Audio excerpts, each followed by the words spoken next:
You're gonna do great, Andrew. You're gonna answer the questions. You're gonna provoke more questions. I don't know what to say already. You're gonna do wonderfully. Thanks for that. That's what I like about you. Thanks. I mean, don't you think that these folks will throw us softballs? I mean, I hope so. do they really want to trip us up, or are they just saying like, "Hey, man, are tyrants bad?" Are What you do you sure think? they're bad? I think, I am sure. well, I'm not sure. I'm the hidden voice in the corner that's Okay. not sure. Hey, hidden voice, who are you? I am the reader of the questions. And you know what? We got some people listening, and we're just gonna go for it. Okay. Ready for this? We I should guess so. introduce it all. Well, thank you very much for attending our Q&A for Politics of Tyranny. We're here to answer any questions you might have. All right. The first question is from Daniel Miller. Do you think that's our Dan Miller? It might be. Anyways, Okay. he Yeah, says, Dan you Miller. speak of tyranny's opposite as being that of familial love or one concerned with the common good. He says, I think this is right. I answer. guess my question, he continues on, is how do we agree on what the common good is? How do we come to the consensus with one another when we disagree vehemently against one another's concept of the common good? Okay. Find out who's right and then destroy everyone who's wrong. And then everyone is in agreement. Thank you, Carl Schmidt. Next question. You know, that's what actually the Muslims did. That's what the Muslims did when they found alternative versions of the Quran. They just like burned the other copies. Actually, They there's a little bit of a. I have some things to say, I guess, on this, Jacob. I'll try. Jacob, and Mark. Okay, so I think that there's a couple things that would be worth bringing up. One would be the vehement disagreement. I think is often an illusion. Okay, so I think that often when you see such a vehement disagreement about the common good, what you're actually most often seeing, I think, is people using the rhetoric of common good to advance personal interests. Yeah, totally. Therefore, they disagree vehemently. And that's not to be confused with the pursuit of the actual common good. So when people are in fact pursuing the common good, I think that what you'll find is disagreement is much less vehement, and there would still be disagreement, I think. But that disagreement doesn't have the same tone that we see in our own politics. All right, so I think that that's somewhat of a mistake there, in just sort of the setting of the question. But then the other thing I would want to say is that the common good itself is what is the common good, right? So this is a massive question and a difficult one, but where I would want, if I had to give an answer, Difficult for other people, maybe. if I had to give an answer, I would say, I mean, obviously the common good ultimately is human happiness, human flourishing. And what does that look like? And I think that in a more concrete sense, the common good is something like a society of friends that are working together to achieve sanctity. All right. So society of friends ascending to God would be maybe a way of saying what the common good is, like what its form is. But the thing is that a society of friends is exactly a society of conversation, of discussion. And what are they discussing? Aristotle tells us this. Thomas goes with it. They are discussing true and false, just and unjust, good and bad. Like what the society of friends is, which we mean by, if you live in a society of friends, you've achieved the common good, right? Like that's what it means to be happy socially. And what you're discussing is the very content of what to do, right? And so these disagreements that are being identified by the questioner are not in opposition to the common good, but they would actually be moved into the common good and be the content of the conversation that's being had within the common good. Yeah, unless you're a jerk about it. Unless you're a jerk. But then the point being, you're not You're a friend. not a friend, right? Yeah, and it seems to me, let me just balance the great weight of my intellect here. That means I blanked on what I was going to say. I was going to give you the moment, though. No, what it seems to me is precisely what's about to follow, which is that when we talk about these disagreements, like you said, it's very national often. Mm-hmm. So, okay, we're really polarized on like what to do about COVID or whatever. or on big fundamental issues that often what's being said is, well, we're polarized on issues of policy. So like, what should the government do? What should our relationship be to what they do? I think what this misses is that the common good is not known apart from your active living in it, your active seeking it. It is human happiness, it's human flourishing, which can only ever happen particularly, right? Like human beings are happy. You're Yeah. very good at that. But what this means is that there's a lot of things that this really just goes back to what you said. Like, there's a lot of things that we disagree on theoretically, but that is not a part of our actual pursuit of the common good. So and you see this all the time, where people get really mad about things that don't affect their immediate participation, their ability to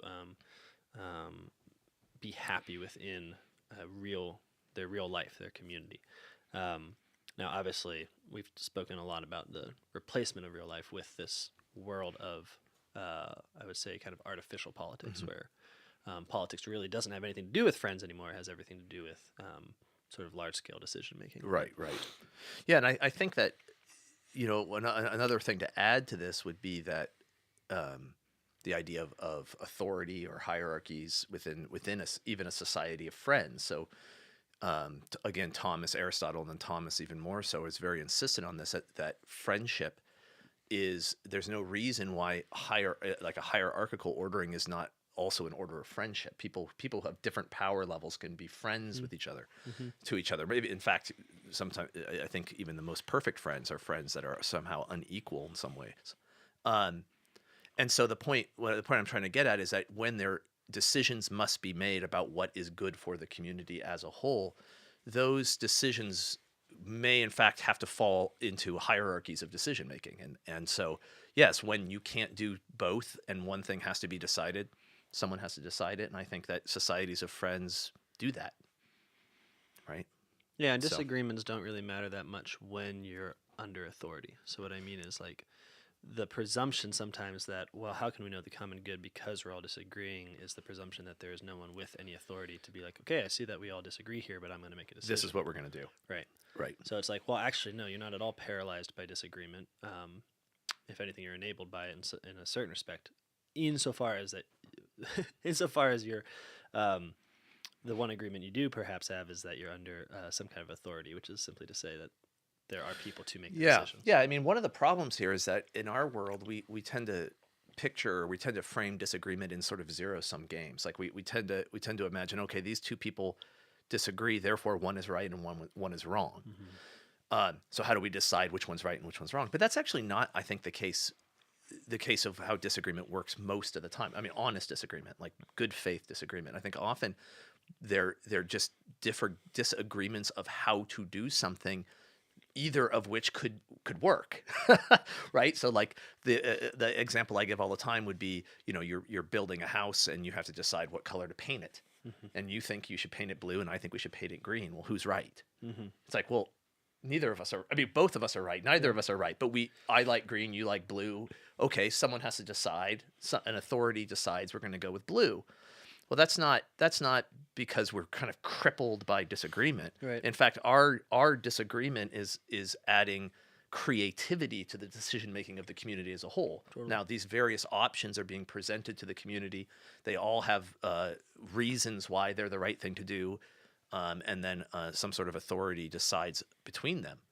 But that's not a problem. That's a flourishing society. Sure. And to this, I would only add that there are obviously some times when there are people where what we call disagreement is not in good faith, where in fact there are people who don't care about the common good because they are tyrants. That's what I think is mostly going on in our disagreements. Right. Right. and when you see tyranny, it should not be like, we should come to some sort of agreement on the common good, because the presumption is, well, that guy isn't after it. Right. At which point you coerce him into impotence as best as you're able. Well, that seems sussed. All right, Chris. Sussed. Do people say that in America? Sustainable? No. No. All right. Sus. You've covered that one, guys. Okay, thank you. There you go. Chris asks, well, he first gives you a nice compliment. And he says that he's sad that this season is coming to a close. And he says that that's not his only sadness. He says, I am also dismayed at the missed opportunity to talk about some of the most obvious examples of tyranny today. First of all being, of course, COVID. Another example of today's tyranny is mass... Is this a list? Another example of today's tyranny is mass immigration, he says. It seems obvious that the push for illegal immigration is not actually meant to help these people or serve the common good, but to constantly disrupt and undermine the local population and to provide a fresh voter base who are completely dependent on pleasing the tyrant. It also makes it difficult for local customs and culture to be developed with a constant influx of different groups. This does not sound like it serves justice and seems obviously a mechanism of tyranny. See, I thought we were talking about COVID this whole time. Chris, you said you're dismayed. Are you really dismayed? I'm worried about you, man. No, I mean that's fair. I mean, look, here's what I think. First of all, there's a meta answer, which is like we're just gonna kind of talk about the things that we talk about. And part of our hope with the podcast was to provide a abstract view of the mechanisms of tyranny, such that you can recognize tyranny both in every place, but also at every level. Like you're doing. Right, you just did. You're awesome. Chris, you nailed it. You took those things and you applied it to the particular, and you saw tyranny. Mm-hmm. Boy, I tell you, we could talk about COVID. I just don't know if... I mean, one of the reasons why I've avoided this, because I think it's a fair complaint. Every once in a while, I'll wake up and go, man, we've really got to start talking about this kind of stuff. But one of the reasons why I avoid it is because I really don't know what's going on. Sure. So, and when I listen to people talking about it, I mean, I guess what I'm trying to say is I haven't figured it out. Sure. Like I'm thinking a lot about it. I'm trying to figure it out. I'm getting new information. I have some theories about what's going on sort of, but I'm not really sure. And I think that when you hear people who are really sure, I think often they're pushing agendas or selling something. I mean, I think what's happening here is of like world historical significance, and it's somewhat baffling. What parts baffle you? Because you would hesitate to say that there are those who are taking advantage of the situation. Oh, that's just obvious. Yeah, that's like the setting of it. Right, and maybe that's in part what Chris is saying is, but what are the elements that are most baffling to you? Right when you start feeling like you're nailing down who's benefiting, who's winning, whose interest this is in, then it gets slippery, and it's like, well, maybe not. Maybe there's others. You know, it's very easy. It's very hard to nail down who the tyrants are at a sort of ultimate level, I think, or how it's happening. Like, so for example, it's very easy to start. And I actually don't want to go too deep into this for the reasons I just gave earlier, but it's very easy to go down sort of conspiracy theory type rabbit holes, right? Where you're starting to see big strategies and big sort of cabals of actors and whose interests these things are in, and you can start laying all that together, and it's like, oh man, I can start seeing this whole thing. You start going down that road, and then pull back and go, well, but maybe it's much simpler than that. Maybe it's just that from the very beginning, CNN and all these guys needed to drive as many clicks as possible, and nothing drives more clicks than scare, freak out tactics. And so they made a big freak out event, and everyone was clicking. But then once the freak out event happens, it becomes this big feedback loop. Everyone freaks out, then the politicians have to freak out because the people are freaking out. Some company goes, hey, I can make a bunch of money off people freaking out. And now, you know, all that's happening, and then you step back and look at it. It looks like some big coordinated conspiracy, but maybe it's not. Maybe it's just greedy people self-destructing. So I don't know. That's what I'm saying. Like I don't. What I'm sure of is, what I think I'm totally sure of is that good faith is hard to find. Like, we're being lied to on a massive scale from every which direction, and very few people care about our well-being. You know what I think about COVID? So something like that. Yeah. No, that's helpful. What do you think about COVID, Marc? I think what Andrew thought. No, I'm just kidding.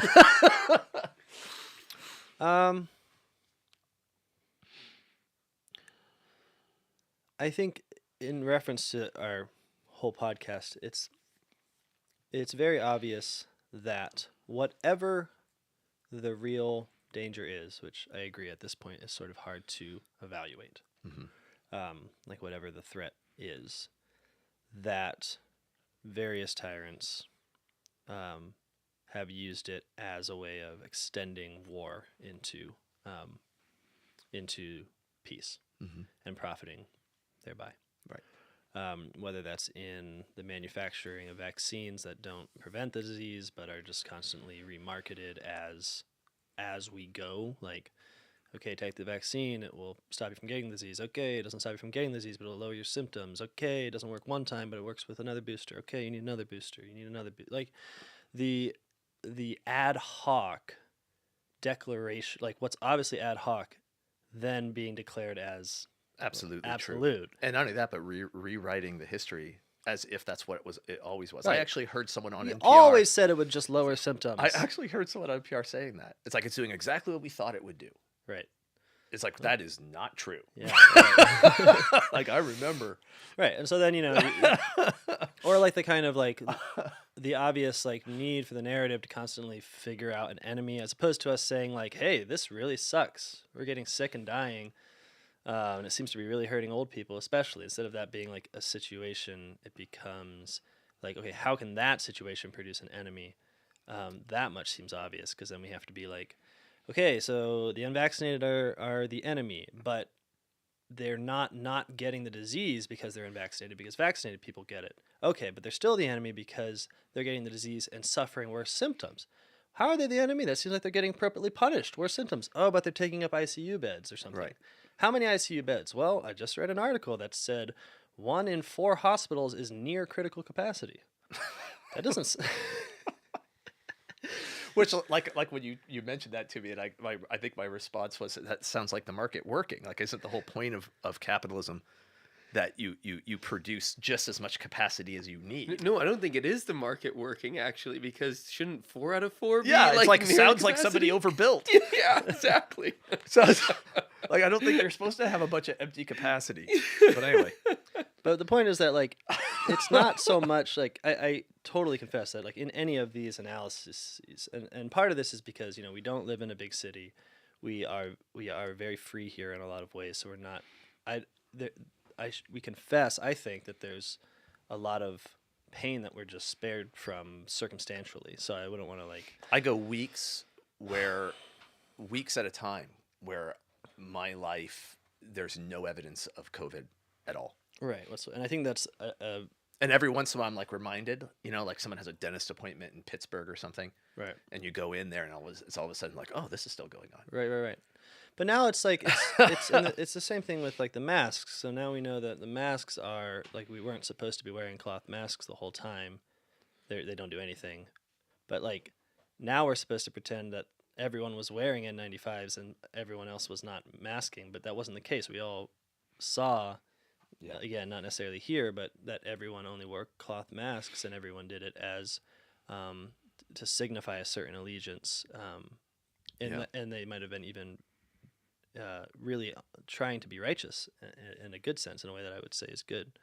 But so what troubles me is not necessarily like, okay, maybe more data will come in and we'll find out, okay, actually it turns out there was some benefit to the cloth mask. Or maybe more data will come in and say, hey, when you do all the numbers at the end of the day, because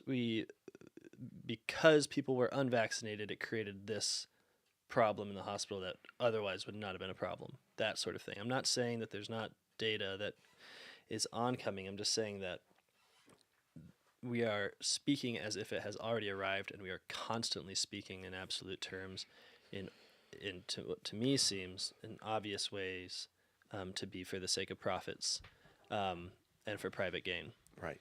It's like we all, and this because it, well, it's really been horrifying for me, the whole experience. I mean, very upsetting. I've shared with you guys because I'm a fairly cynical guy in general, like a fairly suspicious guy, I think. But I had no I did not anticipate the depth of the corruption, right? Like I did not anticipate that it would come to the point where all of the authorities could no longer be trusted, right? Where it would get to the point where it's like, I can't believe what anyone says. Yeah, it is unfortunate. And that's one of the problems. One of the reasons why I've avoided it is because I think that this stuff becomes partisan, obviously, it becomes kind of tribal, and it's like, oh, the COVID is tyranny, therefore the right wingers are like to be trusted. Yeah. And it's like, no, that is not right. Yeah. Like when you listen to these guys, I mean, you got to be very, very careful because they're profiting from it too. Yep.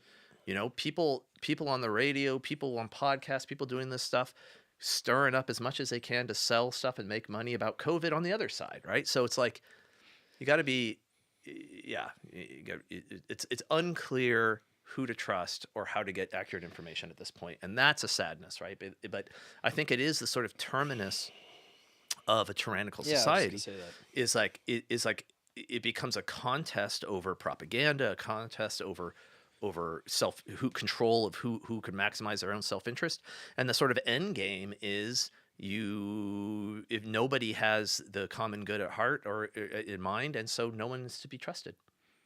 And this right? is exactly what Aquinas describes as the end state of a tyranny. Society without friends. No friends, yeah. Right. So it seems like we should listen to him. Yeah. And there's a kind of solution built into it. It's just that involves giving up a lot of our enemies. Yeah. And forgiving a lot of people. Right. And I think that as much as we want peace, we don't seem to want peace at the cost of the forgiveness of our enemies. Yeah. And subsequent love of our enemies. Right. So that's where we're at. So yeah, it's one it's quick tyrannical. follow-up. Somebody's asked him, you might not want to get into this, but they ask, is this something that's orchestrated by demons, and what's the role of Yes. demons Always. in tyrannies?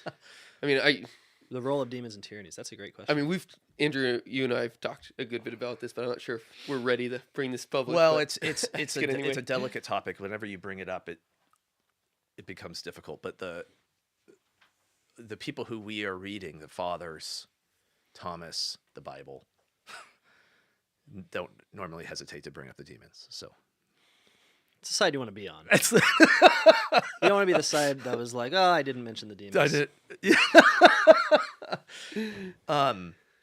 Demons are always active, right? Demons are active every time human beings sin, and every temptation, right? Almost right. Aquinas does say, at least theoretically, yeah. we can sin without demonic Yes. influence. But in practice, does it happen? Maybe. It seems like because of the fall, no. But then what he does say, and I'm not trying to get theoretical, but it does frame it nicely, is that there is an objective imitation of the devil in every sin. Okay. So you cannot sin but imitate. Like every sin is satanic in this sense because the first sin was the fall of Lucifer. Right. But you were saying. Well, I mean, this is just something that I don't know a whole lot about. I mean, I assume that when man makes an idol out of something, that idol is the invitation for demons to inhabit it. Totally. And that when that happens, commonly is conceived, right? Because we think of idols, especially when we read the fathers, and they're like, "You are worshiping this statue, this rock, this thing," but it's really a demon. We think as if the demon was like hiding in wait. Yeah. And then the people came and started, "Wow, this rock has powers." Right. But it's the other way around. Yeah. Yeah, it's the other way around. First, you start worshiping that which should not be worshipped, and then that disorder is what allows a demon to then respond to your undue attention. Right. And right. And say, "Okay, well now I'm going to rock." But the point would be that these idols do gain certain powers that we would describe as supernatural in some regards. Yeah, and it's tough because sometimes we take supernatural to mean because they're also social. Yeah, that's right.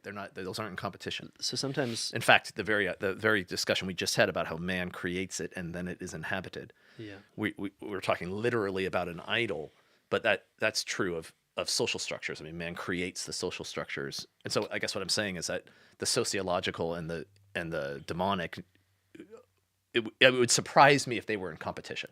Of course not. right? Like they would seem to be always working together. The thing you want to avoid, maybe I could just say this, is positing the demons as a cause apart from Right. human sin. So sometimes we do this where we're like, well, look at how, like, I mean, just the way you described COVID. Like, I can't put a finger on it. I can't Right. figure out exactly who's responsible. Okay, this is the devil. But it's actually, I understand. I think there's a certain piety there, right? Which says, like, there are forces beyond our control. We need God. We need grace. We need to defeat sin, flesh, and the devil. And so it posits the devil as the cause. But the reason I would maybe shy away, or like ask people to shy away from doing that, is because the way that, like, the devil doesn't have that much power outside of sorry, there's so many ways to go about this. Tyrants and demons are kind of the same because they are disordering the world and taking us away from our orientation towards God. So whenever you have a human power structure that seems to be creating evil, it's not that it's doing so because of the devil. It's that the only way to do that is devil-like. The only way to... Would you say that they're in league with the devil, though? Yeah, I mean it objectively. Like, Right. Do they actually say, okay, I'm going to go see what the devil wants and do that? Maybe, but... Sometimes, maybe. But the point is, like, the point is that when you start to rule for private gain in whatever capacity, you must be at war with nature in the way the devil is. You must be at war with your neighbor in the way the devil wants us to be. It's a participation in his will and for our own destruction. I mean, it's not a complicated thought. The devil wants to destroy us. When we destroy ourselves, we're doing what the devil wants.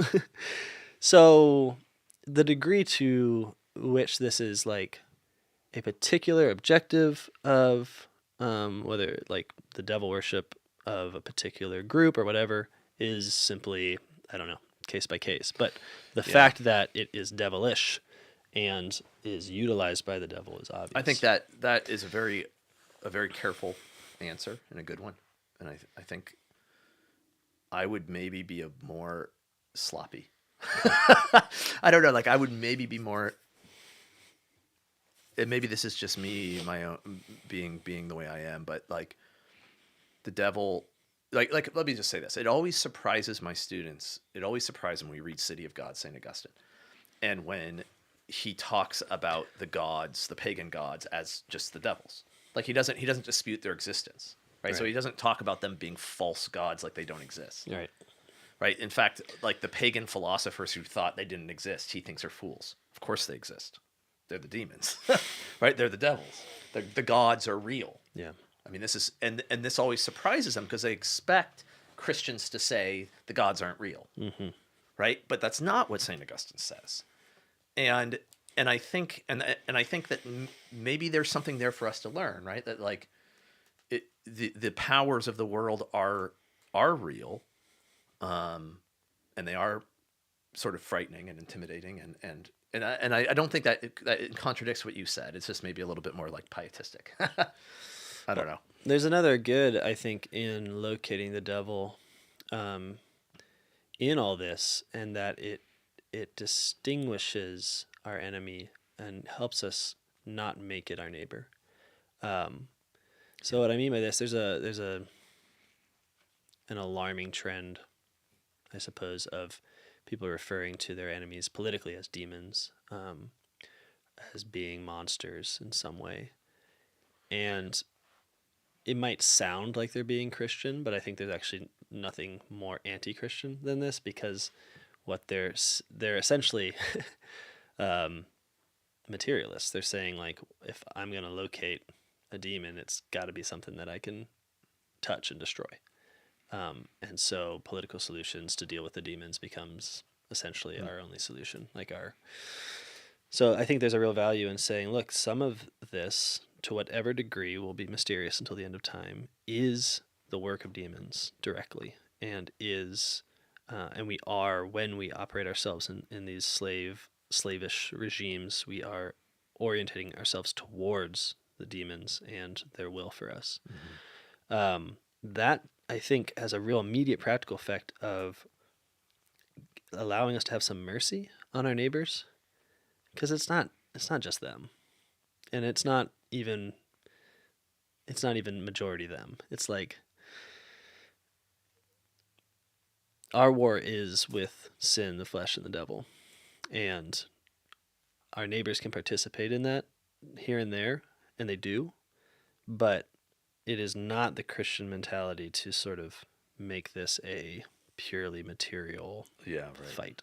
Yeah. And I think that's really important, because it's the only way out of this. Only when we forgive each other are we going to get out of this. Because if we don't forgive, like, we're just going to, we'll stay at war. Right. Yeah. All right, we got a lot of questions. So Rats! We're gonna run through it. Ready? We're very talkative guys. You are. Don't be yourselves. Okay, ready, go. In the equality episode, you discussed how high levels have a duty towards lower levels, that only high levels can provide what's needed by the low level to raise the low level or to perfect it. Conversely, can we say that the high can take away from the low if what's being taken away is harming members in the lower strata of society, much as a parent takes away a video game or tablet from a kid? Yes. Absolutely. My only caveat is that just as the parent is the one who gave the kid the tablet in the first place, within our society, the things that we should take away from the lower class are, in fact, the products and means by which the upper class is the upper class. And That's profits. Right. Yeah. So, yes, and screw them for it. All right, next one. This question is related to my thinking about the homeless. What is the Christian social response to homelessness, and is there ever a time to forcibly remove homeless off the street for the common good? That's in scare quotes. When is force or police enforcement justified? Yeah, I mean, obviously there's always a circumstance in which you can imagine that would be justified. I don't think it's relevant really to homelessness, though. It's like, it's not the fact of homelessness that should bring police regulation. But homelessness is like a material cause for potentially being more likely to do something like harass someone drunkenly. I don't know. Yeah, I mean, there's a Maybe lot of it's simplistic. homelessness. These kinds of policy discussions that we start out with, there's prudential care for the weak is what power is called to do. All right. So whatever that may look like, any number of things in different circumstances. But in this particular circumstance, when you're talking about the homeless in the United States, I'm from out west, Seattle, lots of homeless people. And what you get often is there's a lot of mental illness, there's a lot of substance abuse, there's a lot. And I do think that our society has sometimes abandoned those people. And what that sometimes looks like is just abandoning them to themselves. Do you know what And that there's probably a place for, I would speculate that there's probably a place for a more forceful, more direct care of those people, as long as what it is care. Yeah. Right. So that would be the caveat. It's not like cleaning up the street. It's caring for the people who need our help. Yeah. Right. And sometimes that means even against their will, potentially. Right. Like they don't know what they need sometimes. I mean, I think that's a totally reasonable thing. Yeah. Yeah, I mean, it's, maybe this isn't a comfort to anyone, but like homelessness is a modern problem. So, right. And I'm speaking in relation, well, actually it's a pagan problem and a modern problem, as most problems are. Like, it was with the rise of capitalism that we even got the category of the atomized, isolated pauper, like the person that simply had nowhere to turn, and so became the object of... I mean, they're beggars. Right, sure, they're beggars. But they're not... Yeah, it's not a social problem the way it is for us. Right, yeah, no. These are isolated, yeah. So I think that at some level we all know that to beat homelessness, as it were, we have to create communities, the orientation of which is towards the production of good homes, and that simply isn't possible within liberal capitalist societies. So, Yeah. I mean, I think that's right, Mark. I mean, I would maybe say it in something like, when you have a society that is designed in part to sort people according to their profitability, yeah, right? So the most valuable people are identified, swept up into the top, where they can become the most value producing people for the most valuable organizations in New York or DC. Yeah, and Or then you have that effect. That effect works both directions. Yeah.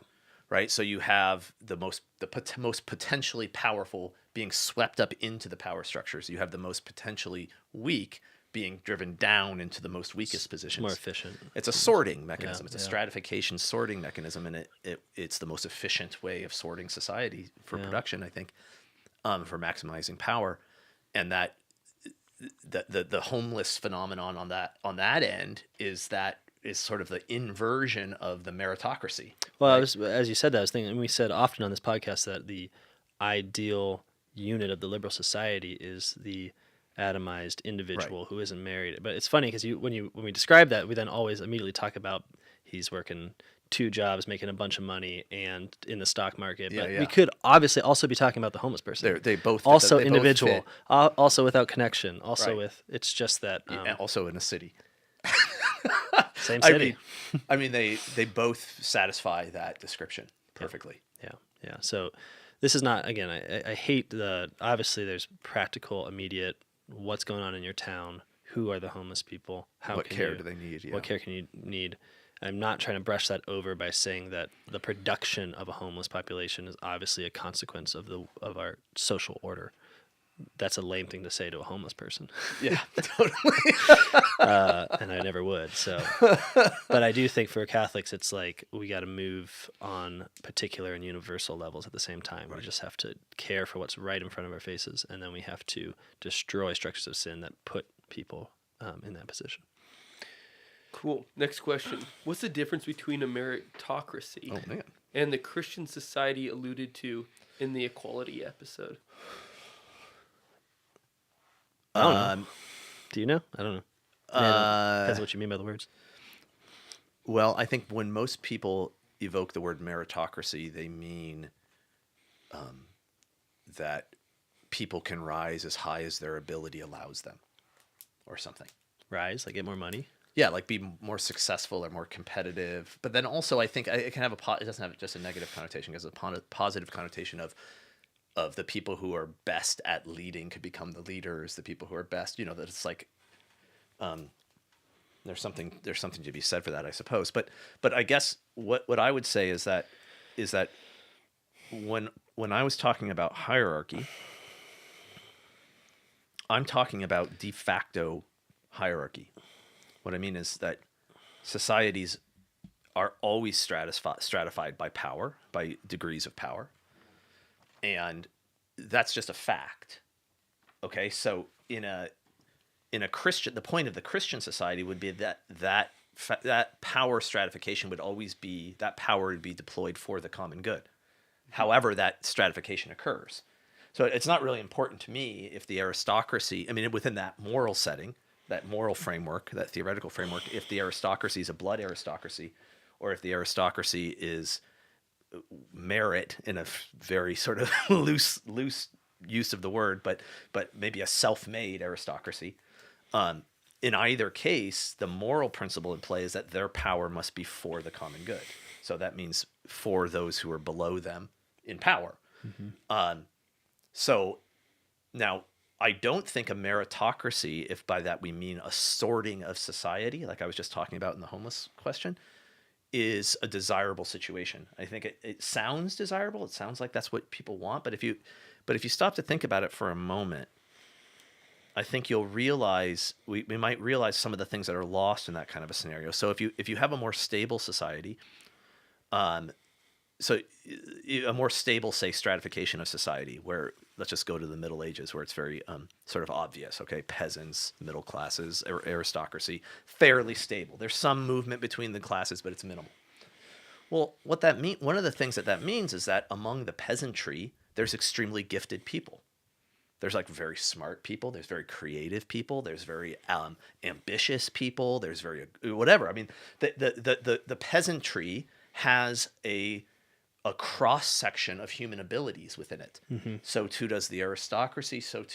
And so you may actually find that the sort of way in which those social structure, those societies are ordered then is more inclined towards justice, because the power differential itself is less than in a stratified, like a meritocracy stratified society, right? Like the peasantry has resources, human resources, I use a horrible phrase, Yeah. to call upon. Yeah, right. Like it has people that can be its judges. It has people, its soldiers. It's right. It has the people thinkers. who can do those sorts of things and represent it, like represent the peasantry. as opposed to say all of your talented people will be scraped off into this new class and you won't see them again. Ever again, right? Which is what happens. Yeah, exactly. I know. I mean, like we think of it in terms of towns here, but Yeah. it's obvious that okay, so what a small town in America is a production unit for the sake of the cities, where the most talented people who are most able to hold the highest paying jobs leave at the age of 18 and everyone else stays. Right. So we have meritocracy. Yeah. No, I know. And you can see one of the reasons why people like it, the idea of it, is because it sounds just. Yeah, It's like you'll get whatever you're capable of whatever you're getting. capable of. Yeah. There's no like false ceiling. And I get that. I get why that has a certain appeal to it. But I hopefully the way we're framing this here, you might see that there's a real appeal to talent staying and helping its where it's from, its community. Yeah. This next question Better be good. from the man who would be knight. He asks, I would question whether true self-defense is not power wielded for the good of the aggressor.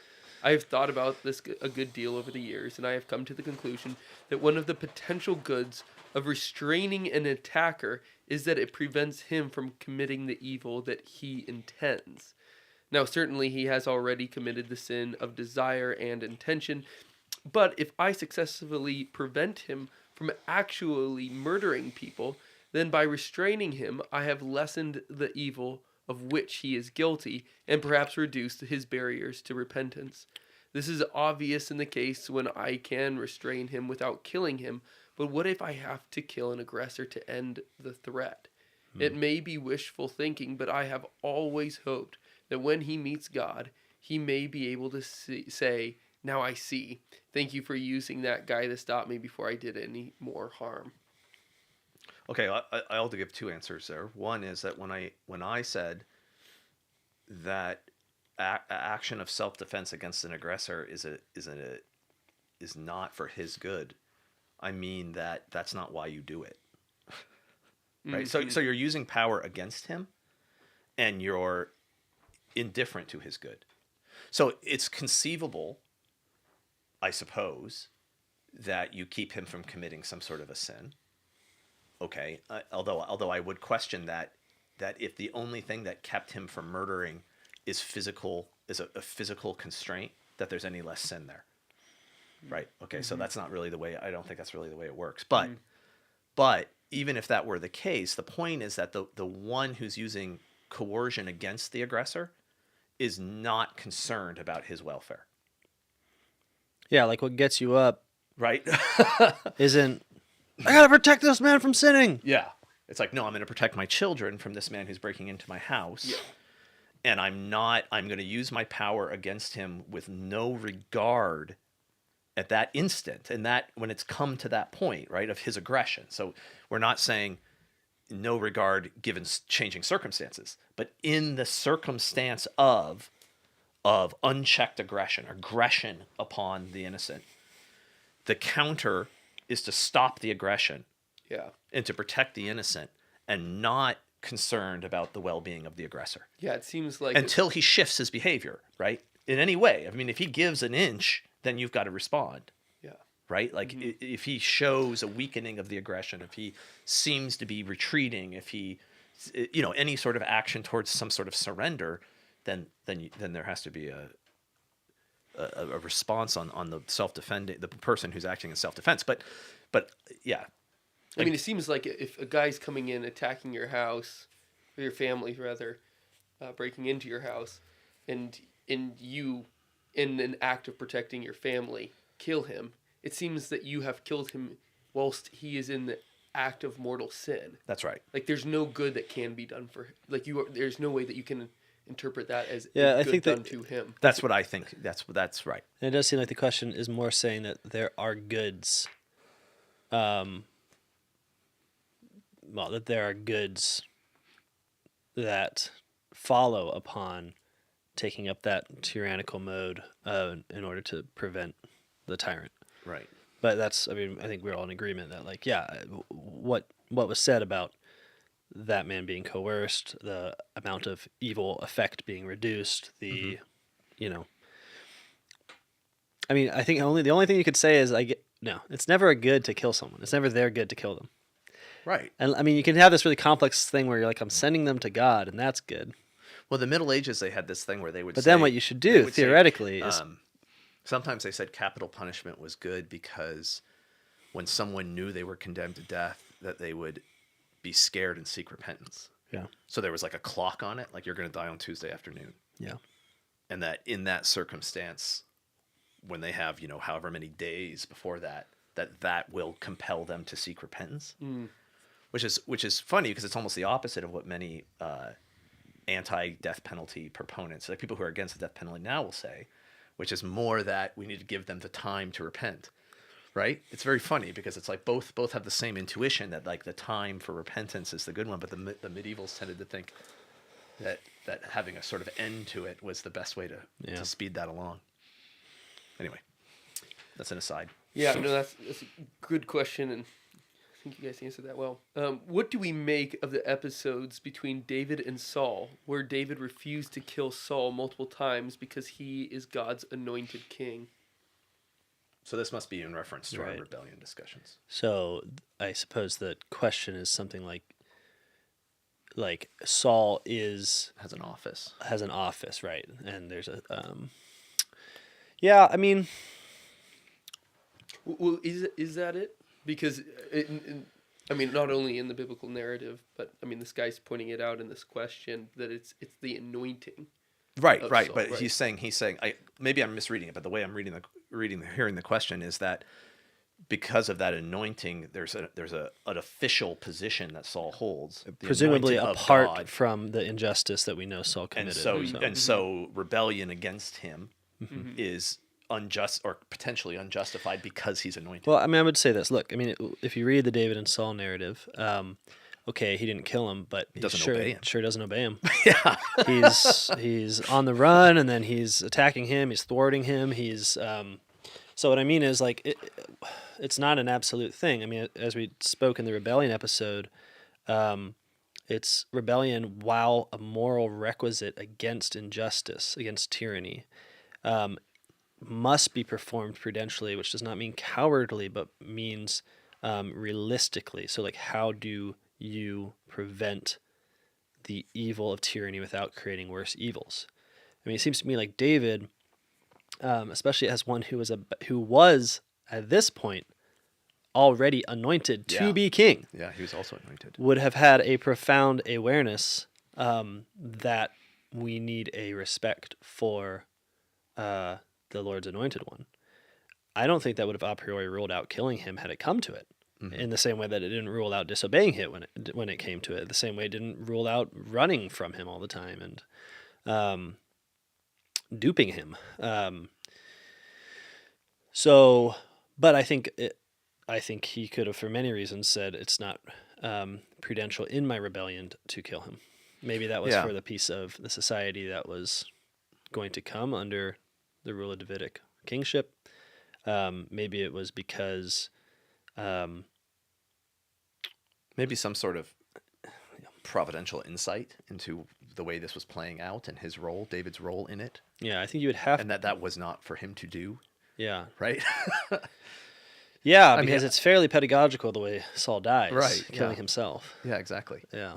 And I think that there's also one of the things that we talked about in the rebellion episode, which I feel like sometimes gets lost because we were talking about the necessity of rebellion, but we're talking about that within the context of the communal life or the sort of customary life and so like the same way we were talking about how your father is sometimes a tyrant, but that doesn't mean you overthrow him every time he behaves like a tyrant, right? Because you have a respect for the office, like the offices are real, right? Like you have a respect for the office within the piece that is existent, the existing piece, and that respect determines or allows for a degree of tolerance of failure in the people who hold those offices, right? Yeah. You don't just willy-nilly destroy those offices, because those offices have functions Yeah. and they're good, even Yeah. though they're not somehow essential. Yep. And I think that if the office is one that's granted by God himself, that becomes even more so, right? So I mean, an anointing is one that is a good idea to be very careful about. But not so careful as to declare it impossible. So That's right. What I mean is, God is not a magician. So Right. anointings from God are not absolutions from human freedom and the capacity for Of course. becoming evil. And I think that's part of the problem, is that when people have a overly enthusiastic view of office as the source of order, Right. they can end up in these odd positions.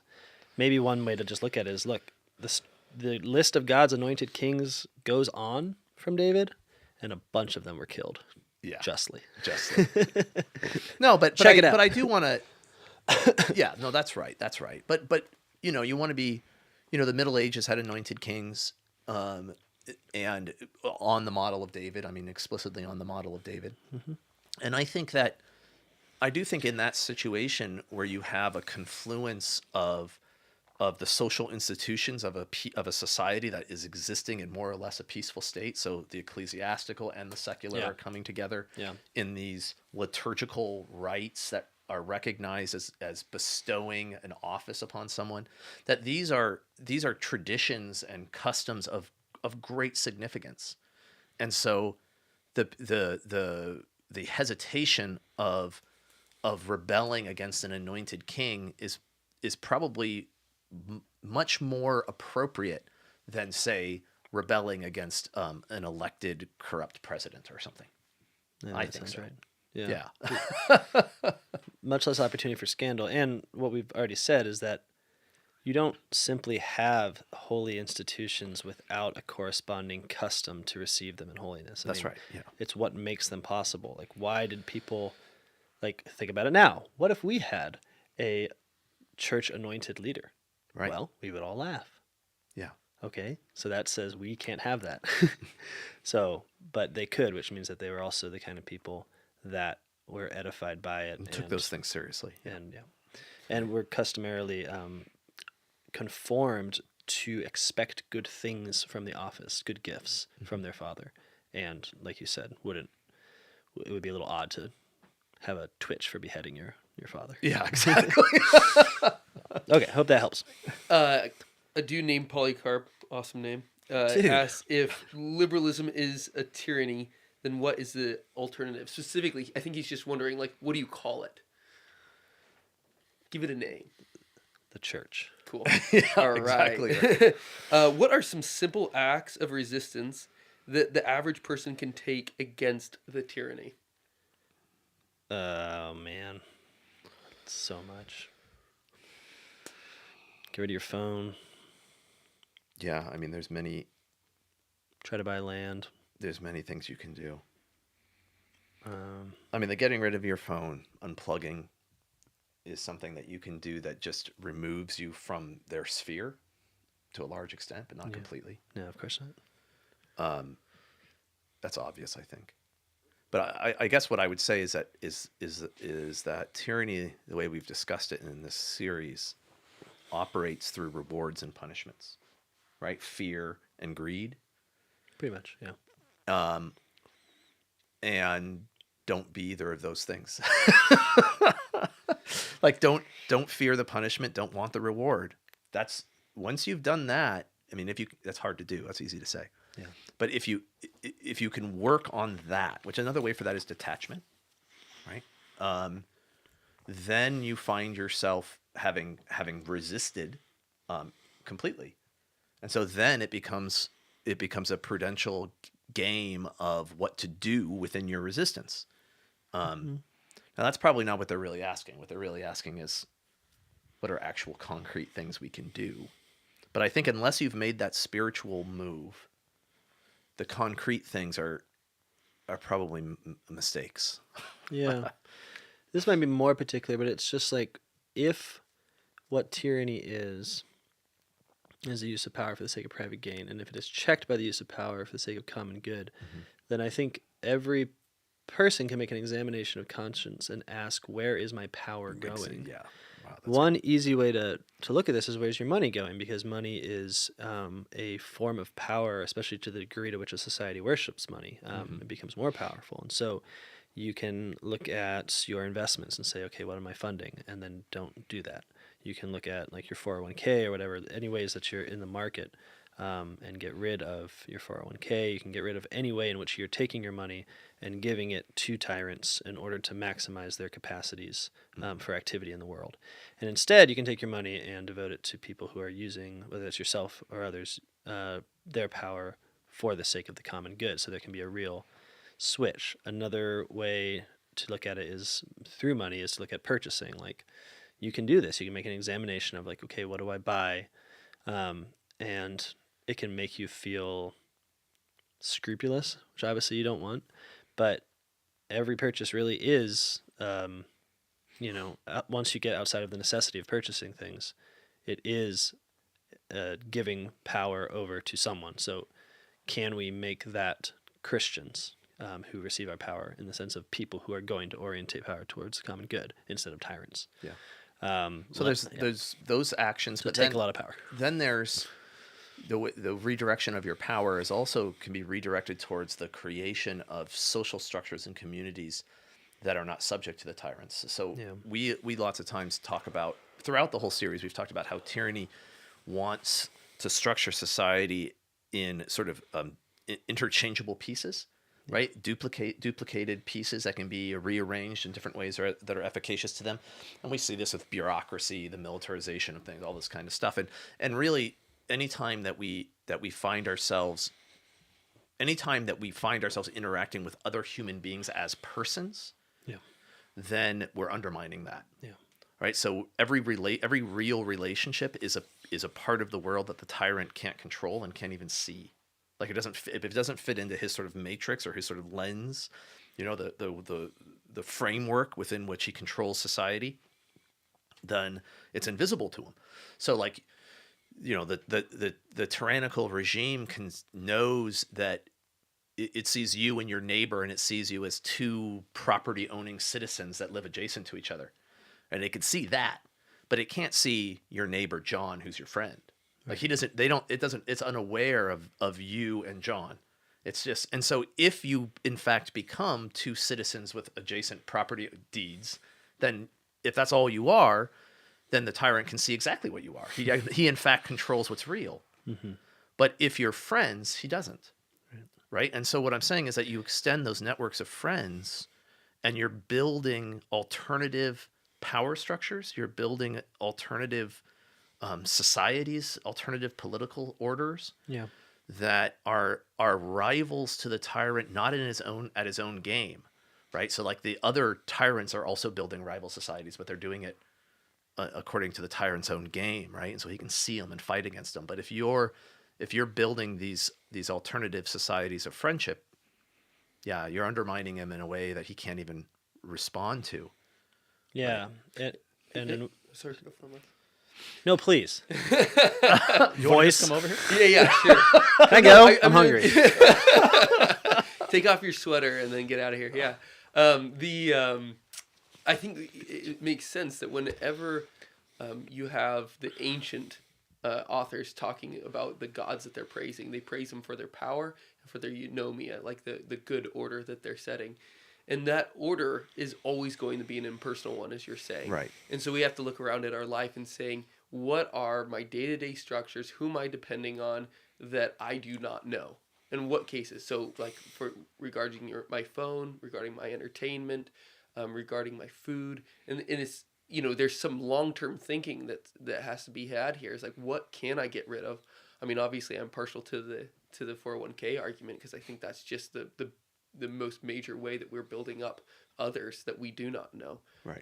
Rather than our friends that we do. But rather, like, how can we start to replace dependence on those we don't know with those that we do, and I think that's kind of the day-to-days, because of course the tyrant is the one, if he's doing a good job at his task, then he's going to be hidden. And just that's going to be the key element of trying to figure out where he is and how he's controlling me. Right. So, you know what I sometimes think? What do you think, Marc? So having acknowledged that I like you, don't really know like what exactly the threat of COVID is. Okay. However, I do see it as being the opportunity for tyrants to be very tyrannical. Clearly. There's been a lot of discussion about various punishments from the regime for being unvaccinated, which, as far as I can tell right now, is what isn't actually designed to work, in the sense of like, you'll make a mandate that says you're going to lose your job, and then don't worry, it'll get crushed by the Supreme Court. Yeah. So what's really been achieved, not an effective punishment that actually ever happens, but the constant display of the unvaccinated as the ones to be punished. So it's like, well, we're not going to do anything, but we're going to talk about all the things we could do and probably should do. Oh, rats, didn't happen, didn't have the resources. But not because of us, because of those guys. They stopped it. That tricky Supreme Court, yeah. Yeah, we would have been able to stop this if they hadn't stopped us. And you were just reading to me some of the wild things people would like to do to the unvaccinated. The polls. There's some polls that have come out recently. Yeah, things like, I mean, just I can't remember the exact numbers, but one of them was 29%, so nearly 30% of Democrats thought that the children of unvaccinated should be taken away. Oh, that's wild. Yeah. It's a lot of people. And then there it was similar numbers in the 40s for like being under house arrest, for having electronic tracking devices placed on them against their will. Again, all this kind of stuff. But the point that I was shocked when I read this, and this wasn't like an obscure poll. It was Ramsison. I don't know how to say that. Rasmussen? Yeah, something like that. Rasmussen. Anyway, was that when you're reading it and what you're just seeing is the combination of the fear and the hatred, right? Like, these people are terrified and they have an object of hate. Yeah. Right? And that's the perfect tyrannical combination. It's also very scary, because people who are playing with that fire better be careful. Yeah, of course. Right? I mean, that's a kind of fire that can get away from you. Yeah. But I was going to say, as I brought up the punishment, there's certain proposed punishments that I think we should lean into. And I'm sure that the early Christians and various people felt this way too. It's like, when a tyrant proposes a punishment, he's often by necessity proposing a certain exit ramp from his tyrannical regime. So what I mean is, if your regime is on the basis of, like, say, taxes and checks, so we're going to take your money, and then if you do all these things, we give it back in the form of welfare or whatever. Okay. Then obviously the threat is at the same time a way of resisting. So I'm going to exit this system of living for the rewards of the tyrant. I'm just going to take the punishment, right? Right. And it seemed to me like there were a lot of things discussed in the ways to punish the unvaccinated, that whether or not you are unvaccinated might be good to just take on as a certain solidarity-based punishment that will help us leave the regime. Because they were talking about making it so that the unvaccinated couldn't travel by airplane. I know. For a while. And it's like, yeah, we probably shouldn't be traveling by airplane. Like, when you get down to it. That's fine with me. What are we doing? I was actually sort of secretly hoping for that. Yeah. To get me out of some commitments I've made. Yeah, exactly. Like, sorry, can't come. Or it's like, well, you're not gonna have Do it. Please. Yeah, or like, you're not gonna be able to, go to all these fun places and these bars, and it's sort of like, yeah, you're right, and I should also be wearing a hair shirt. Right. Like, just take the punishment as like, okay, so the world is one of frivolous entertainments, atomized existence, and travel. And that is what's being threatened for the current enemy. Like, you can't work at these big, powerful corporations. Right. It's like, sorry, man, you're gonna Walmart, you're gonna have to work at a small business. Exactly. Then maybe we should Actually, that might be better. That might be better. All right, I'm going to ask you the next one here. lean into the punishments. How can I know if Says the Catholic.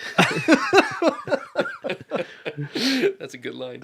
How can I know if a, in parentheses, minor law is unjust and deserves rebellion versus a situation that requires obedience without proven justification, specifically for law that I believe to be arbitrary / unnuanced. Well, I mean, the first thing I would say is it's fairly consistent throughout the whole tradition that your presumption should be that the law is there for a good reason. That's what you start with. Yeah. So if you're in the situation being described, it's just like you're hit with a law, you don't see an immediate reason. You should, in the same way you presume the good of people, you should presume the good of your society. The law is there for a reason. But this can be mistaken as a certain groveling in the sense of you don't have the capacity to know whether the law is reasonable or not. That is not to say the same thing.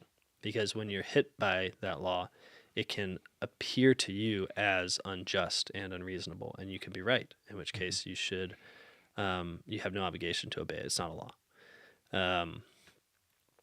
Though you might have obligations that are secondary in the sense of because other people perceive that it's a just law or whatever, you might have to obey it for the sake of them. I think those principles kind of always hold. Yeah, I mean, this goes back to what we discussed earlier too, where we say obedience is rooted in trust, right? So one is obedient to his ruler. I don't know, that word always sounds wrong, but like the one to whom he's obedient. Yeah. Because he trusts that person has his best interests at heart, right? So you expect the child to be obedient to his parents because the child ought to be able to trust that his parents have his best interests at heart. And even if the child doesn't understand them, if the child believes that, then he ought to obey, even if he doesn't understand. Yeah. So I guess what I'm saying is that there's many nuances to this question, because in a situation where you trust the lawgiver, but you do not understand this law, and a particular law seems irrational, obedience would call for you to obey it. I mean, isn't this exactly what Adam and Eve's situation in the garden, right? like they don't understand the law not to eat of the tree, but they trust God, and so they need to obey the law, right? And I think that that's true. Now, the tricky situation then is when that trust is gone. Yeah. So I no longer believe that the power has my good at heart. I believe him to be a tyrant, right? So I believe him being, my experience tells me that he's trying to use me as an instrument for his own gain. Yes. Then he makes a law that seems unjust and irrational. Yeah. Now, in that situation, I think that the presumption is still there, but the presumption at this point may have been overwhelmed by the evidence to the contrary, right? And I think at that situation, you're in a situation where you obey or don't obey based upon the prudential situation of your ability to advance the common good in whatever realm over which you have power, right? So you obey because it's good for your family, or not. But the point is that's at that point it's like an obstacle, right? Once you get to the point where there's a conviction that the power is not in your best interest. Yep. And once you've reached that determination, then I do think that the laws become like a boulder in the sidewalk that you have to like deal with. Yeah. Yeah. And how you deal with it. How you deal with it is relative to your based own. on your situation. Yeah. Right. But obedience is, like I said, tied to trust, and that's a very important. I don't know, a very important concept. So this is the problem we run into now, right? Is like it's getting to the point where only an incredibly naive fool would believe that the power structures in our society have our best interests at heart. All right, I mean, we're going to run obviously through they a few right here. Okay. Alan asks, even if you are not going to use land yourself, would it be a good resistance to buy it and invite your friends to use it for farming or something else? Yeah. Yeah. Okay, cool. And someone also asks, nope, I'm not going to ask that one. Sorry. Is I'm it gonna ask dirty? this Is it one mean? What's that? Was it mean? It wasn't mean. Okay, whatever. Go. Keep going. It's just I not on trust you. topic. Paul frequently frames wickedness as directly opposed to truth. He gives some citations and says that preferring truth and hating evil is an aspect of charity. Why is that true? Preferring truth and hating wickedness is an aspect of charity.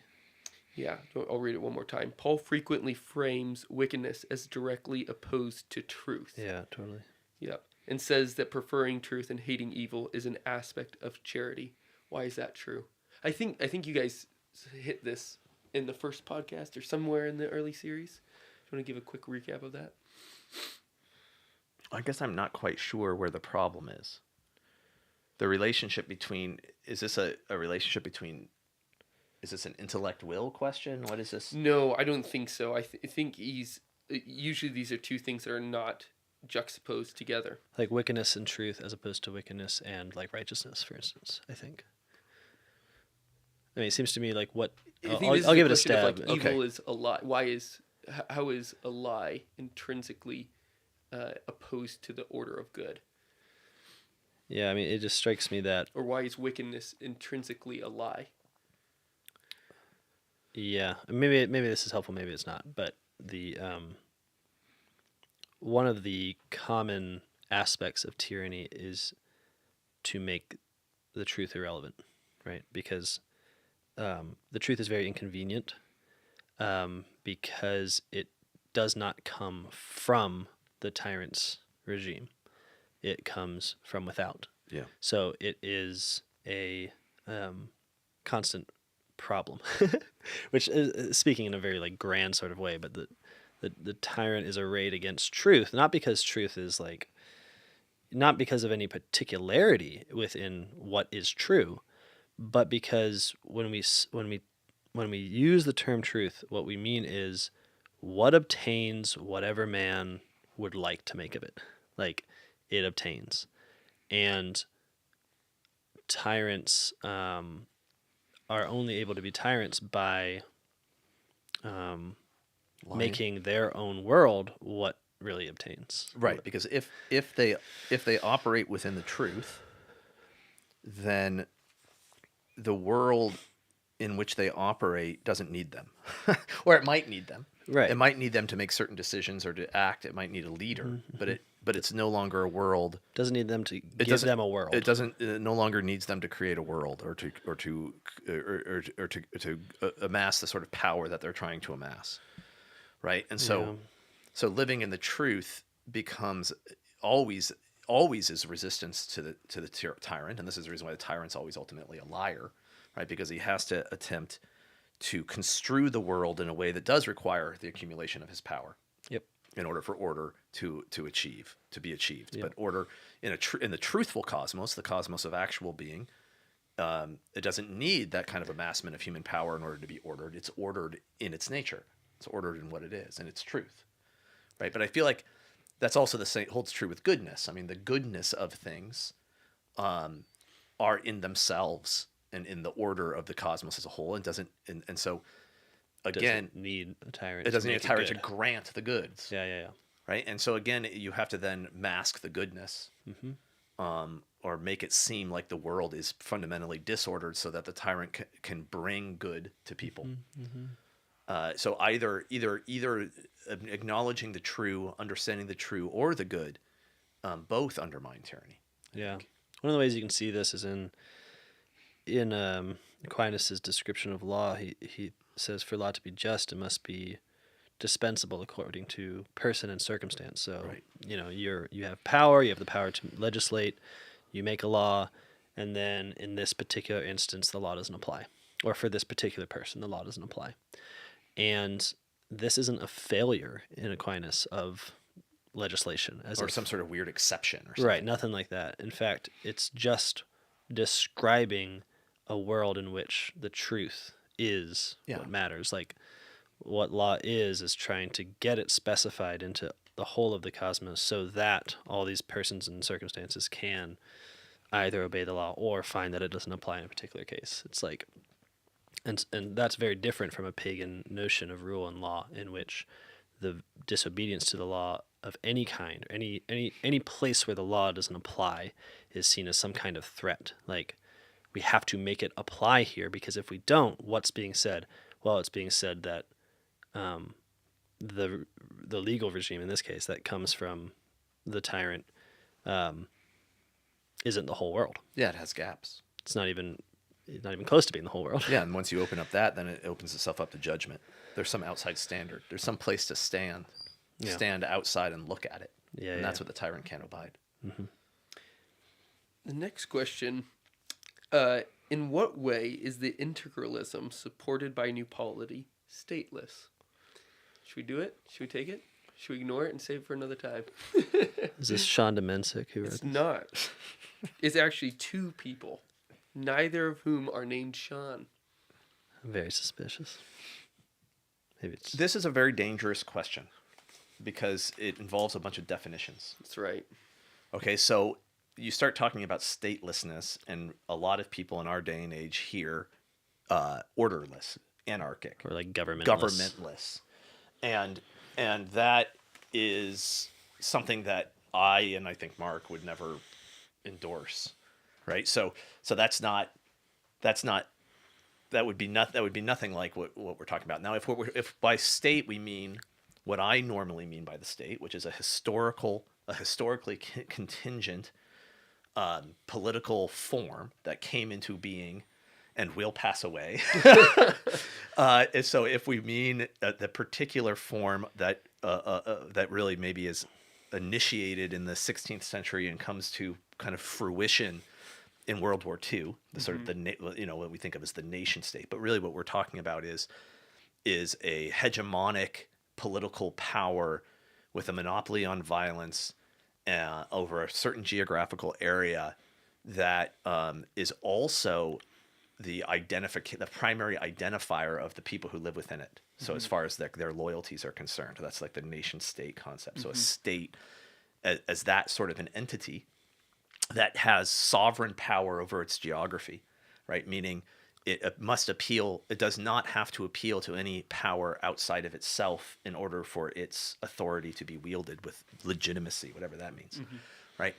And so the law codes that it implements within its geographical area are potentially and theoretically without end, without barrier. They're complete, ubiquitous. Okay, so if that's what we're talking about, yeah, I don't think we should have one.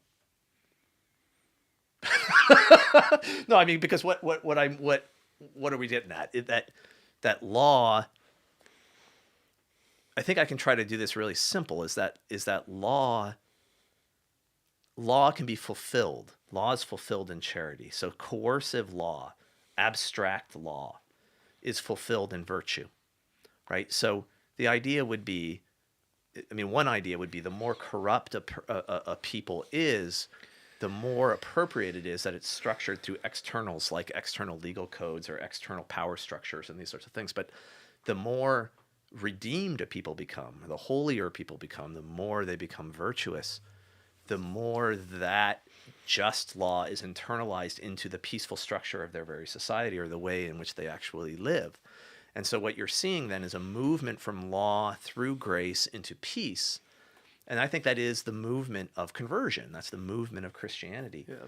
And what that means then is that, if we're talking about a sort of integralist vision of Christianity as integral to just politics, then the movement deeper into Christianity is a movement deeper into a fundamental peace, which means a undermining, a fulfilling, and so sort of reduction of the importance of external coercive structures, right? So, yeah, in this historical epoch, in this time in which we live, the temporality of the church, right, on its pilgrimage, will never achieve that perfect peace. So there'll always be law, there'll always be coercion, there'll always be structure, some sort of extrinsic structures. But the conversion of society is the reduction of those and the replacement of those by peace. Yeah, you might say that states are only good for criminals.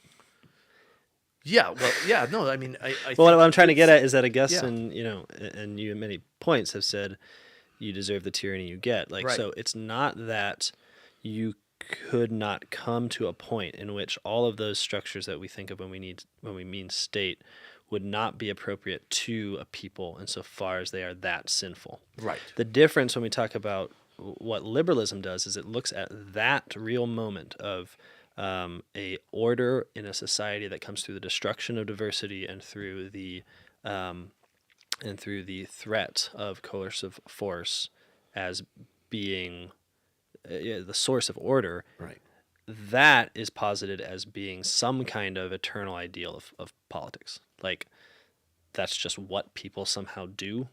And it's the normal way of governing, and it's the normal way of arranging human beings into the life of flourishing. And I think that's what's being said when we say, well, it's not so much that we cannot conceive of the various mechanisms that, taken together, we call a state, and say, I can see where a people would need these mechanisms in order to have what pieces they're capable of. That's not the problem. The problem is saying that this is somehow a static, like, reality rather than a provisional political form that should obviously fade away as people become holy. Yeah, no, I think that's very right. Yeah. I also think there's some bad political theory in the theories of states, right? Like the idea that law is some sort of sovereign power that's decreed from on high.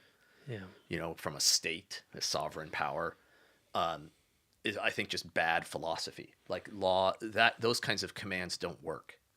So they only, like, commands from above only work when they're received into the life of the people who receive them. Yeah. Right. So power is always a power of obedience in that sense, right? Like, and so what that means is that it doesn't really matter how much you imagine a sort of unitary political entity like a state.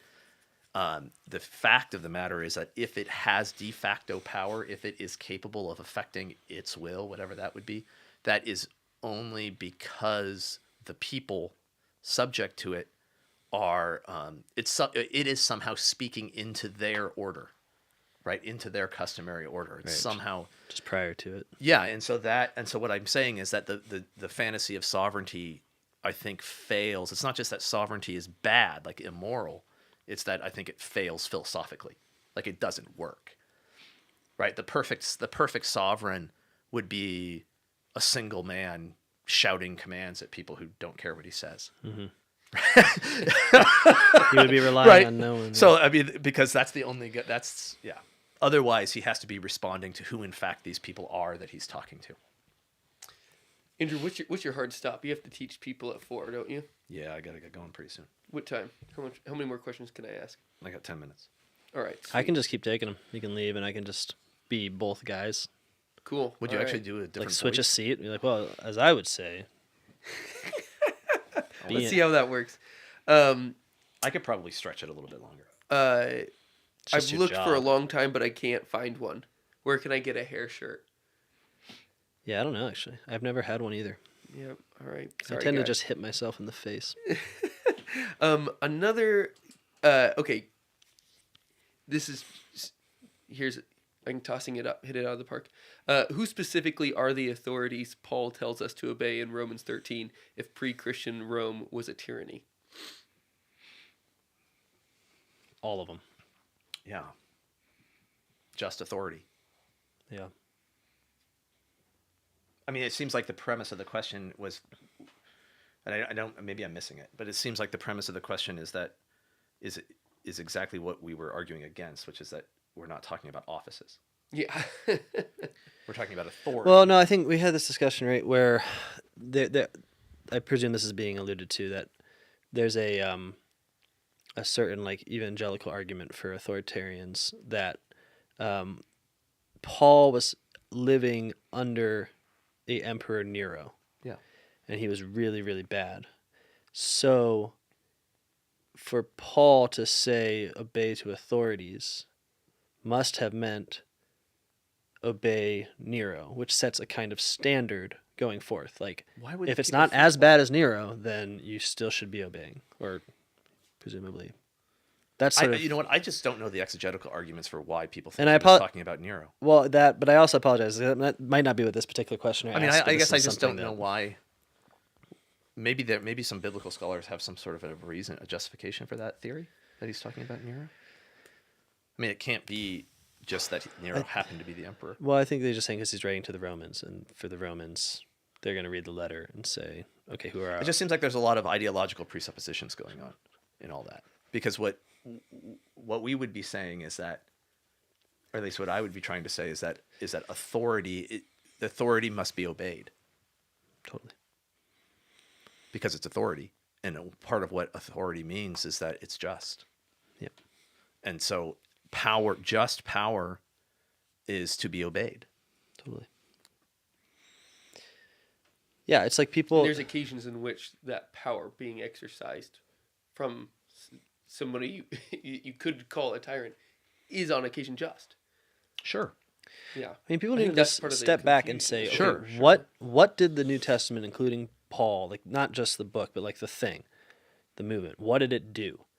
It destroyed the Roman Empire, and it led to a vastly, like, it led to a society in which tyranny was difficult to pull off as opposed to a society of God kings. Right. So I just don't think it's the case that St. Paul, in telling us to obey authorities, means the same thing as obey the unjust use of power when it happens to hold an office that has customary respect, such as emperor. I just can't make sense of the entire biblical narrative if that's what it means.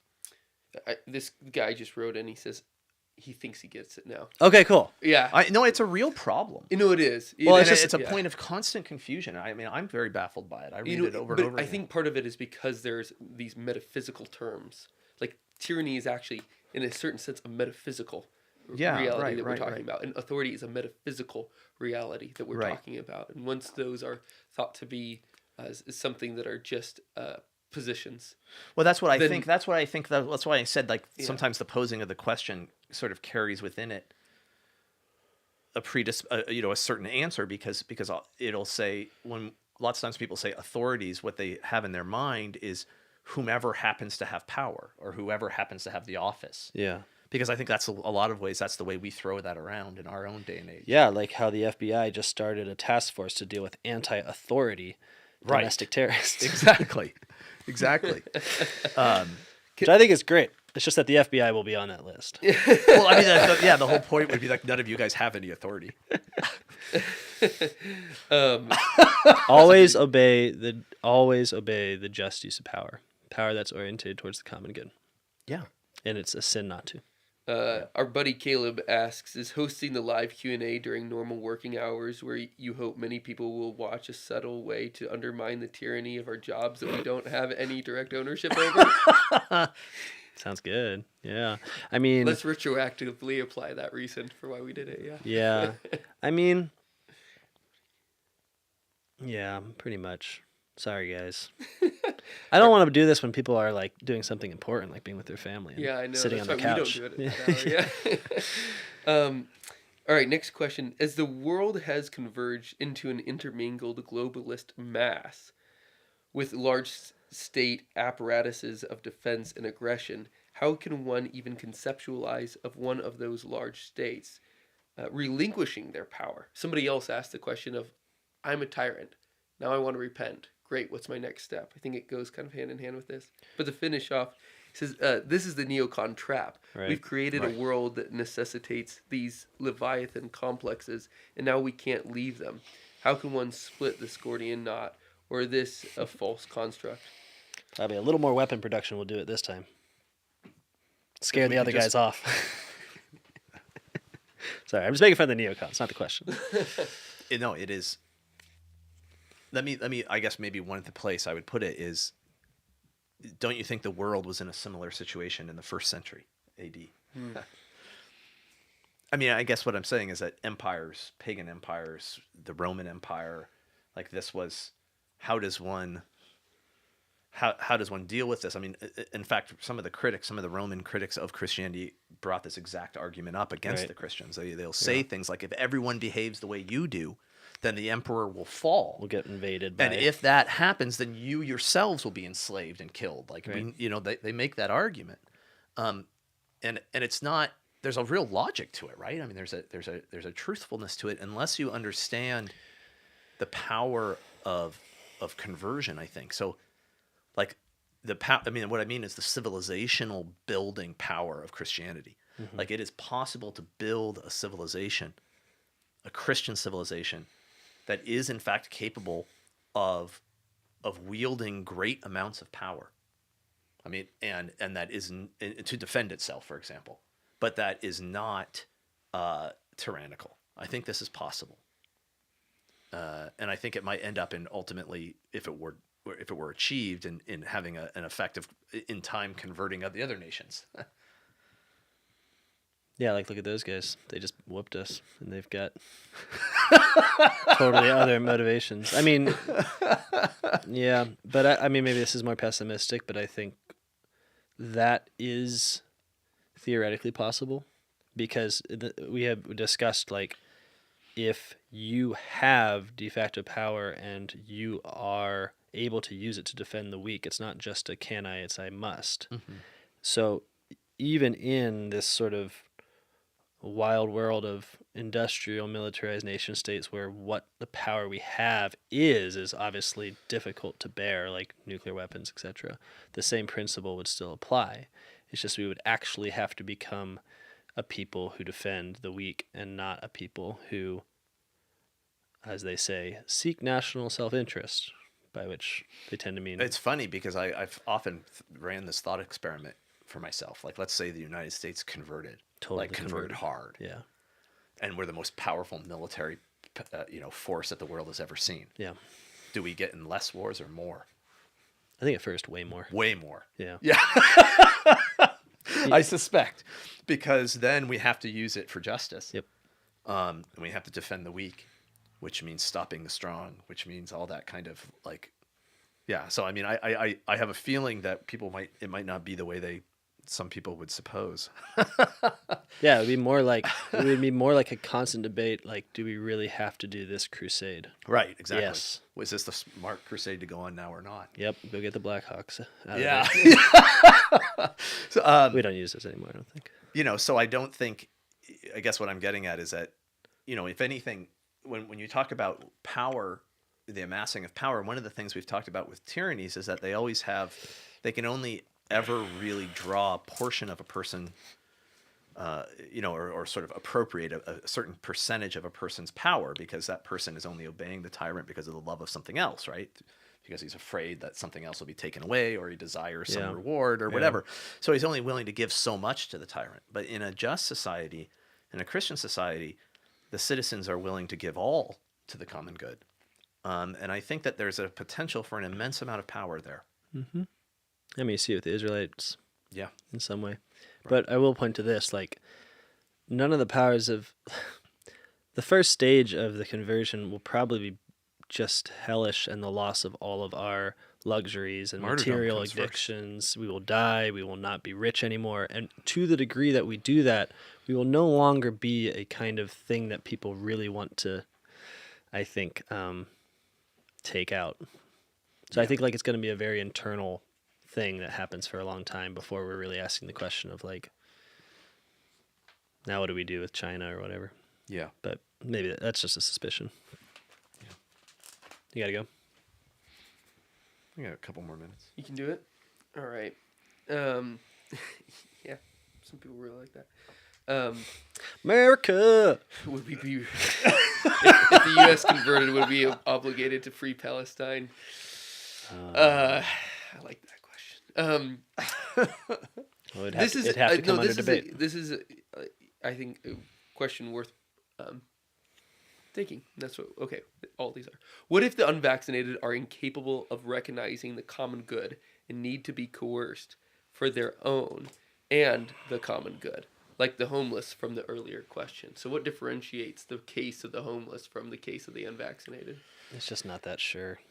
I mean, yeah. Come on, it's not that sure. Why? Well, I think Ruben's answer. I mean, I'll let you guys talk about it, but I think Ruben's answer is in issue 2.2 of New. If it's not there, they're going to buy a whole nother magazine too. So. Yeah. No refunds. There's a couple things going on. One is the common good is not to be confused by the greater good. Mm-hmm. So some sort of idea of the greater good is a perversion of the notion of the common good. So you can never sacrifice the good of some human beings because you think in the aggregate that benefits the good of other human beings. Okay, so I think that's just like a basic ethical principle. Yeah. So that has to be a part of the conversation. Yeah. Right. So when it comes to these sorts of things. The other would be what Marc just said, which is that it's just not. I mean, a circumstance is conceivable, I suppose, where where someone might have to say, hey, listen, we all need to get this vaccine for so that we survive as a civilization or something. I could see that as being a scenario. Or I just don't think that's what's happening. Yeah, that's what I mean. It's like, yeah, okay. Is it de facto wrong to coerce someone into getting a vaccine in order to save, like your civilization? It could your be people? if it hurts that person. Right. If it can't be that the hurt comes from their, like, they don't understand. What I mean is there's a lot of hurt that could come from someone sticking a needle in your arm if you didn't think that it was necessary, but in fact it is necessary. But that's not the kind of hurt we're talking about. You see what I'm saying? Like, there's a libertarian answer here, which is like wrong, which I'm saying is wrong. Yeah. Like, yeah. like you can't coerce me to kind of do goes it. without saying. But that's not what's being said. You're Gotcha. saying, like, if it harms you, then it. Like, for example, let's say you have a situation where I'll just say, I don't even know if this is true, but it might be. Sure. So let's say you've already had the disease, which means you have a bunch of natural immunity, and so the risks of the vaccine now outweigh any benefits that you might have by taking it. Hypothetically speaking, that's the case. Yeah. All right, but now the powers that be say, but we have to be consistent in our messaging, because if we allow any nuanced messaging in, like, who does or doesn't have to get the vaccine, then that opens these cracks in the marketing, and that will produce less people getting vaccinated. So we have to be just totally consistent in our messaging, which means everyone gets the vaccine. And then someone says, yeah, but these people who've already had it, the risks of hurting them outweigh the potential benefits of the vaccine for those people. And you go, yeah, but that's a price we have to pay for the greater good. Right. That's unethical. Sure. That's what I'm saying. Yeah, I get that. That would be an unethical thing, that you're hurting some people not for their own gain, not for their benefit, right? But for the benefit of other people. That's right. You're using them as a means towards an end. But if the act was both to lead them into their good, so Right. if that didn't apply, Right. their good and the good of others, then you could Then it legitimately totally- coerce them yes. into getting vaccinated. Yes. Yeah. And again, so my argument Theoretically. is right, Given the right circumstances. but this is so far. I think it's like, again, this goes back to what we were talking about. It's like we are so far from that kind of confidence that it's laughable. Well, totally, yeah. Like, In fact, it's the opposite. no, it's increasingly less confident. Yeah, I mean those sorts of prudence is not like a get out of jail free card or some sort of like cop out when you say things have to be prudential. You know, like it would. I mean, why doesn't the authority coerce everyone to exercise every morning? That would probably be for the good of every individual person. Think about all the benefits that would have for our society, the benefits for the individual people who are exercising. It'd be good for them, right? How about eating healthy? How about, I mean, it really is the case that we say, well, it's conceivable in certain circumstances that some legitimate authority might legislate something like that. Okay, so it's not like de facto or sort of intrinsically per se wrong, but it's not. It's very hard to imagine circumstances where that's prudential, where that actually contributes to the flourishing of the society, right? Yeah, I think this is all, like, I think it's already done. Like what's happened in fact. So we can talk about what should have been done, I suppose, and I'm sure we will for many years. What's happened in fact is that a law was given and enforced in a self-evidently overbearing and unreasonable way. right. That was the attempt. And the result has been the loss of trust in all authorities, Right. rightly or wrongly. That's been the effect, which is what Aquinas says. That's why he's so cautious when he says, when he talks about making any law that goes against the custom of a people, and any change in a law, and any law that's at all, I mean, this is the great danger, right? Is that part of a flourishing society is a love for the laws, Mm-hmm. is that trust that we Right. spoke of. So now that's gone. And the question is sort of, to me, it's sort of what's next. It's like, so what we've created is a sort of two peoples. One faction resents the law and doesn't trust it. Yep. The other faction wants to use it to punish their enemies. And no one loves it. Yeah. Like no one loves No one the believes in it. law and as being for their good. Right. So that's what we've got to move on from, which is why I say the forgiveness of our enemies, so that we can become virtuous people who can again make good law because we're trusted to do so is what's next. Right. It's not the like, I mean, can you imagine like what possible thing could you do now to make it all okay? Better vaccines? Like, come on, we're done. Yeah. We're done with all that. Right. Yeah. Well, I think we've kind of hit the main questions here. Okay. People are disputing over vaccine stuff a little bit Of now. course. It happens, not that much, but That's okay, man. These are hard. That's a hard yeah. question. That's one of the reasons why we've avoided those kinds of like highly topical things, is because the facts are so uncertain. Yeah. Like I thought, Right. Like, I really thought that masks, like sort of across the board, helped in transmission, like pretty much from the beginning. Like if I had been speaking from that, then now we would be in a position where it's like, okay, well now I have to acknowledge that 99% of the masks people were actually wearing didn't do anything. didn't do anything. And maybe right now I'm in the same But then position. you have to ask yourself the question of what's going on that now they're letting people say that. Because they wouldn't have let them say that a year ago. They didn't let them say that a year ago. Yeah. I don't know. Maybe it's just because the narrative has become all about the vaccine. Like we don't. I don't know. I'm sensing a movement of a different shift, but Okay. but again, that's what I mean. It's like the reason why we don't sit here and debate about the vaccines is because this is real time. Yeah. Yeah. Yeah, and part of the thing that Ruben pointed out to us was that when it comes to matters of morality, there is something innate in all of us, because that's like our calling, that's something that God created us all for, knowledge that we all can have because we can identify it somehow. You know, we're better or worse at it depending on the states of our soul. But with technical knowledge, that's just something that experts have, not the rest of us. To say that that one guy has 17th knowledge of 17th century British plays is great, but the average person can't really determine whether or not he is an expert in that area. He could be making it up. It's Mostly not known. they are, by the way. Yeah. I mean, not necessarily 17th century British plays, but most experts. Yeah. and that's one of the tricky things that we've seen with this whole question, is that it's all technical knowledge. It gets tough.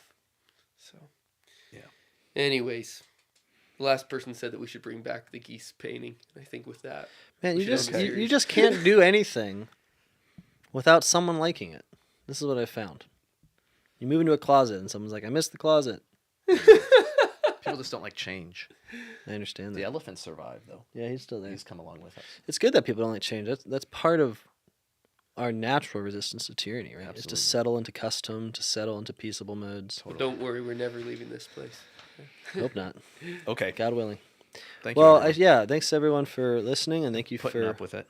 watching the podcast. I think that I'm sure that these ideas will become sort of harder, sharper, stronger, especially in the pages of our magazine. So if you haven't subscribed yet, please do. This is where podcasting is sort of it can be kind of embarrassing because it's very conversational and idle in some ways.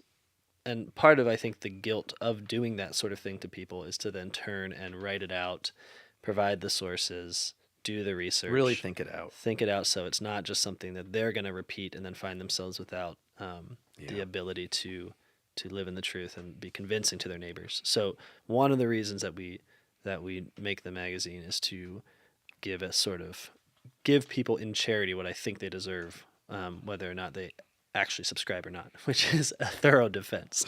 And so in the next issue coming up, Andrew's got a pretty good talk, good essay that's covering a lot of these topics of martyrdom and the destruction of the empire by early Christians that give flesh to this. And, Jacob's got an essay about the way that stocks and the buying of stocks contribute to a tyrannical and idolatrous regime of power. And I make jokes throughout. So do subscribe. Newpolity.com is the place. Thank you. Goodbye.